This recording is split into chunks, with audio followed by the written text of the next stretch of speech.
जब पौराणिक कथाओं की बात आती है तो दुनिया के हर देश की कहानियों का अपना अलग इतिहास होता है। हमारे देश में भी कई ऐसी पौराणिक कथाएं प्रचलित हैं जिनके बारे में दुनिया अब तक अनजान है। महाभारत और रामायण जैसे महाकाव्य हमें कई हिंदू पौराणिक कथाओं के बारे में बताते हैं। ऐसी ही एक कहानी महाभारत ग्रंथ में आने वाले योद्धा अश्वत्थामा के बारे में बताती है, जिसे अंत तक दुख से भरा जीवन जीने का श्राप मिला था। कई लोगों का मानना है कि महाभारत के युद्ध के बाद भी अश्वत्थामा जीवित थे, और कई लोग इस बात की चर्चा भी करते हैं कि अश्वत्थामा आज भी जीवित हैं। आइए जानें कि क्या सच में अश्वत्थामा जीवित हैं और उनसे जुड़े कुछ रहस्यों के बारे में भी जानें। नमस्कार दोस्तों, मेरे YouTube channel journey to mystery में आप सभी का स्वागत है। आज के वीडियो में हम अश्वत्थामा के रहस्य के बारे में जानेंगे। वीडियो को पूरा जरूर देखना। महाभारत में कौन थे अश्वत्थामा? महाभारत में जब भी अश्वत्थामा का जिक्र आता है, उन्हें गुरु द्रोणाचार्य के पुत्र और आर्षि भारद्वाज के पोते, 7 चिरंजीवी में से एक और अमरों में से एक माना जाता है। महाभारत के युद्ध में गुरु द्रोण कौरवों की तरफ से लड़े थे।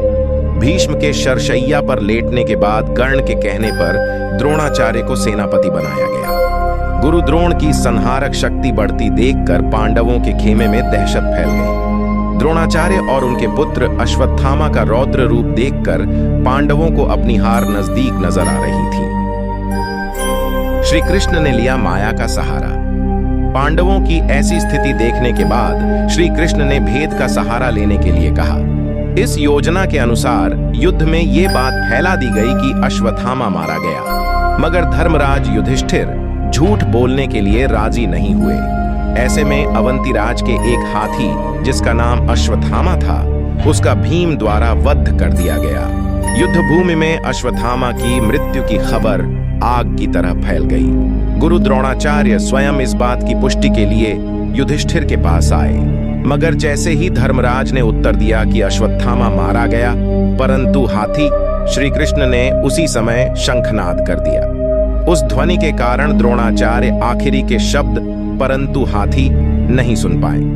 उन्हें ये यकीन हो गया कि युद्ध में उनका पुत्र अश्वत्थामा मारा गया। अपने पुत्र की मृत्यु का समाचार सुनने के बाद द्रोणाचार्य ने शस्त्र त्याग दिए और रणभूमि में ही शोक में डूब गए। इस मौके का लाभ उठाकर द्रौपदी के भाई धृष्टद्युम्न ने निहत्थे द्रोणाचार्य का सिर काट डाला।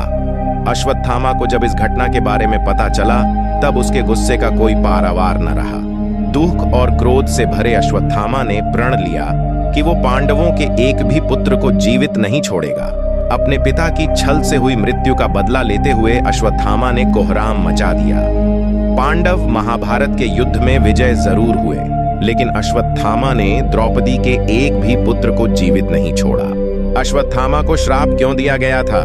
महाभारत युद्ध के अंत समय में जब अश्वत्थामा ने धोखे से पांडव पुत्रों का वध कर दिया, तब पांडव भगवान श्री कृष्ण के साथ अश्वत्थामा का पीछा करते हुए महर्षि वेदव्यास के आश्रम तक पहुंच गए। तब अश्वत्थामा ने पांडवों पर ब्रह्मास्त्र का वार किया। ये देख अर्जुन ने भी अपना ब्रह्मास्त्र छोड़ा। महर्षि व्यास ने दोनों अस्त्रों को टकराने से रोक लिया और अश्वत्थामा और अर्जुन से अपने अपने ब्रह्मास्त्र वापस लेने को कहा। तब अर्जुन ने अपना ब्रह्मास्त्र वापस ले लिया, लेकिन अश्वत्थामा ये विद्या नहीं जानता था, इसलिए उसने अपने अस्त्र की दिशा बदलकर अभिमन्यु की पत्नी उत्तरा के गर्भ की ओर कर दी। अश्वत्थामा को भगवान श्री कृष्ण ने कलयुग के अंत समय तक जंगलों में भटकने का श्राप दिया था, और उसके माथे से निरंतर रक्त प्रवाहित होगा और उसे कोई मनुष्य मदद नहीं करेगा। उसके माथे से उसकी मणि छीनने के बाद वह शक्तिहीन हो गया। क्या आज भी जीवित हैं अश्वत्थामा?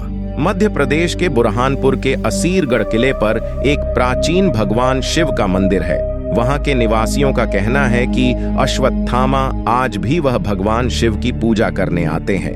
रात को मंदिर का द्वार बंद करके सभी लोग अपने अपने घर चले जाते हैं, और जब सुबह आकर मंदिर का द्वार खोलते हैं तो उन्हें ताजे फूल, चावल और जल शिवलिंग पर चढ़ा हुआ मिलता है।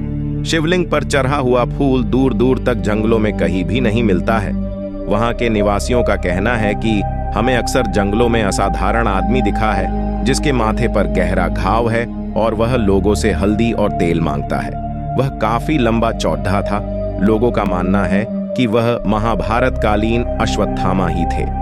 नवसारी के जंगलों में भी अश्वत्थामा को देखे जाने का दावा लोगों ने किया है। यही वजह थी कि महाभारत युद्ध की समाप्ति के बाद भी वो जीवित थे।